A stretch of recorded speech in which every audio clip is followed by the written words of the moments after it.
Life story channel में आपका स्वागत है। हमारी आज की कहानी है करारा जवाब।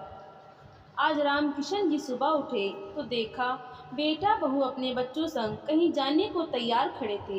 रामकिशन जी के बाहर आते ही उनका बेटा बोला, पिताजी हम लोग 2 दिन के लिए बाहर जा रहे हैं, कल रात तक घर लौटेंगे, इसलिए आपकी बहू ने आपका कल तक का खाना बनाकर रख दिया है, आप गर्म करके खा लेना और घर का ख्याल रखना। तभी रामकिशन जी ने कहा, बेटा तुम लोग मुझे हमेशा छोड़कर चले जाते हो, एक दिन के लिए तो मैं जैसे तैसे गुजारा कर लेता हूँ, लेकिन 2 दिन काटने तो मेरे लिए बहुत मुश्किल हो जाएंगे। यहाँ ना तो अकेले मेरा दिल लगता है और ना ही मैं बासी खाना खा पाता हूँ। अगर तुम्हें घूमने जाना है तो फिर मुझे भी साथ ही ले चलो।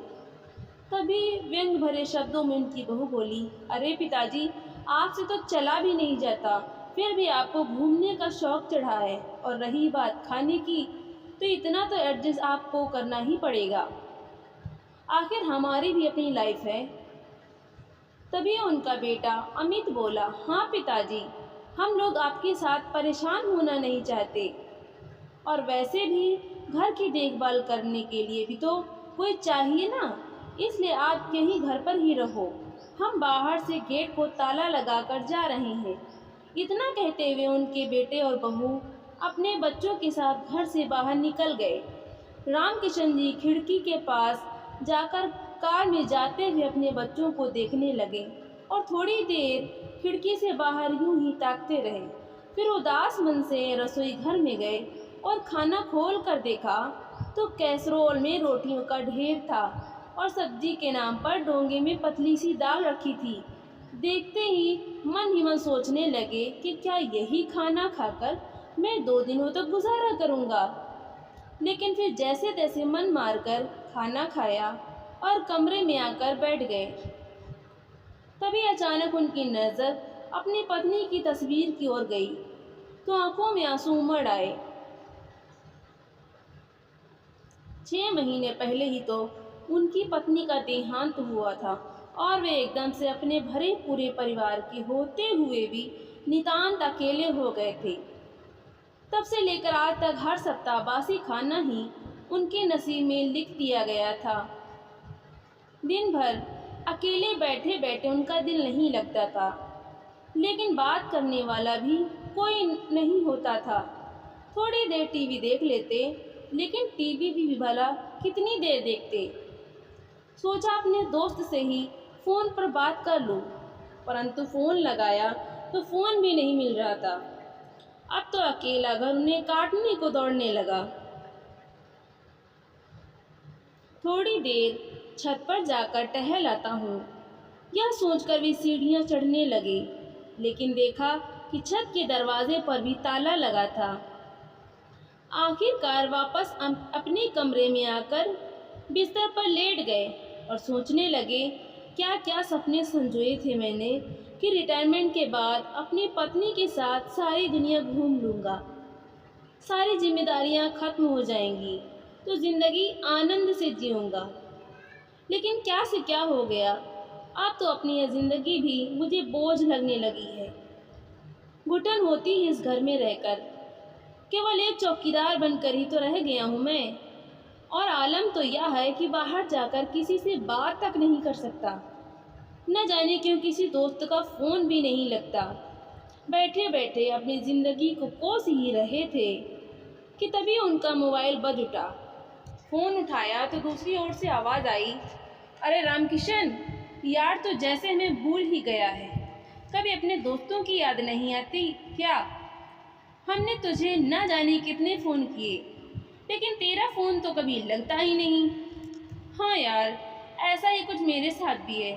मैं भी कब से तुम्हें फ़ोन लगाने की कोशिश कर रहा था, लेकिन न जाने फ़ोन को क्या हुआ है, किसी से बात ही नहीं हो पाती। लेकिन फ़ोन तो चालू है। रामकिशन जी बोले तो उनके दोस्त ने कहा, अच्छा वो सब छोड़, या बता कि भाभी के जाने के गम में कितने दिनों तक यूं ही घर में पड़े रहने का इरादा है। दोस्त की इस बात पर रामकिशन जी की आंखों में फिर से नमी तैरने लगी। तभी उनके दोस्त ने कहा, हम सब दोस्त मिलकर अयोध्या घूमने जा रहे हैं और हम चाहते हैं कि तू भी हमारे साथ चले। पिछली बार भी तुमने मना कर दिया था, लेकिन इस बार तुम भी हमारे साथ चलोगी। दोस्त की यह बात सुनकर रामकिशन जी हैरान रह गए। नहीं यार, मैंने तो कहीं जाने से मना नहीं किया। तू कब की बात कर रहा है? अरे, जब पिछली बार हम तिरुपति गए थे तब मैंने तुझे फ़ोन लगाया था, लेकिन तेरा फ़ोन तो लगा नहीं। तेरे बेटे को फ़ोन लगाकर पूछा तो उसने कहा था कि तू अभी कहीं जाना नहीं चाहता। इतना सुनते ही रामकिशन जी के पैरों तले ज़मीन खिसक गई।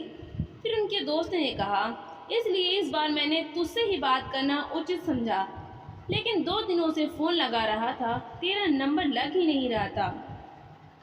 किसी दूसरे नंबर से फ़ोन लगाया तब कहीं जाकर तुझसे बात हो पाई है। दोस्त की बातें सुनकर रामकिशन जी हैरान रह गए। तभी दूसरी ओर से आवाज़ आई, अरे क्या हुआ रामकिशन, कहाँ खो गए? तभी रामकिशन जी बोले, हाँ, इस बार मैं ज़रूर आऊँगा। कब जाने का प्रोग्राम है और कितनी पेमेंट देनी है? हमें सोमवार को निकलना है और पेमेंट की चिंता मत करना, तेरा चलना ही हमारे लिए बहुत है। ऐसा कहकर उनके दोस्त ने फ़ोन रख दिया। फ़ोन रखते ही रामकिशन जी ने अपना मोबाइल चेक किया तो देखा कि उनके बहुत से दोस्तों के नंबर ब्लैक लिस्ट में डाले हुए थे, ताकि फ़ोन पर उनकी किसी से बात ना हो पाए। हे भगवान, तो यह सब मेरे बेटे का किया धरा था। रामकिशन जी आश्चर्यचकित रह गए। उन्होंने अपने सारे दोस्तों के नंबर अनब्लॉक किए। अगले दिन उन्होंने अयोध्या जाने के लिए अपने कपड़े बैग में पैक कर लिए और ज़रूरत का सारा सामान रख लिया।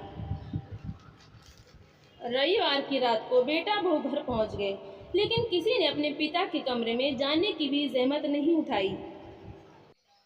अगले दिन सुबह ही सुबह रामकिशन जी नहा धोकर तैयार हो गए और अपना बैग उठाकर कमरे से बाहर ले आए। अरे पिताजी, कहाँ चली आपकी सवारी? उनकी बहू ने पूछा तो बेटा भी उसी समय बोला, हाँ पिताजी, ये बैग लेकर आप कहाँ जा रहे हो? मैं अपने दोस्तों के साथ तीर्थ यात्रा पर जा रहा हूँ। इतना सुनते ही उनकी बहू बोली, आप हमसे बिना पूछे अपना जाने का प्रोग्राम कैसे बना सकते हैं? पूछना तो दूर, आपने तो बताना भी जरूरी नहीं समझा। आप जानते हैं कि इस हफ्ते बच्चों की परीक्षा शुरू हो रही है और मेरे चाचा जी के बेटे की शादी भी है। हम दोनों को तो मेरे मायके जाना है।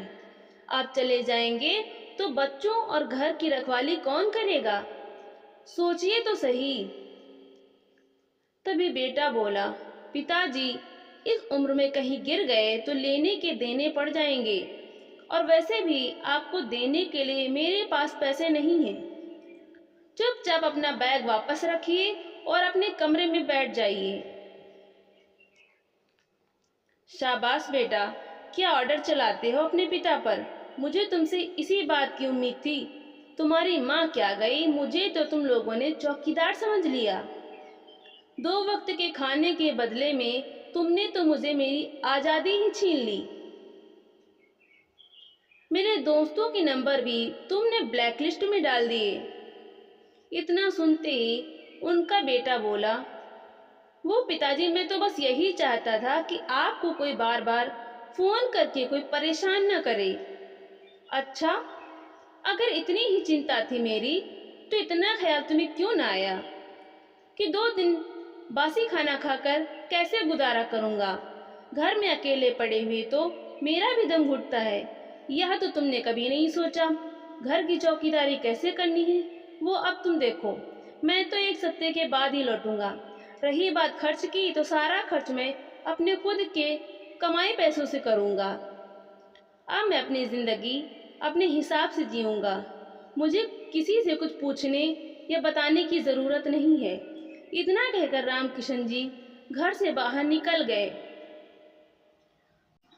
तो दोस्तों, आपको ये कहानी कैसी लगी? लाइक करें, शेयर करें और कमेंट करके हमें ज़रूर बताएं, और चैनल को सब्सक्राइब करना बिल्कुल भी ना भूलें। तो मिलते हैं अगली नई कहानी के साथ। बहुत बहुत धन्यवाद।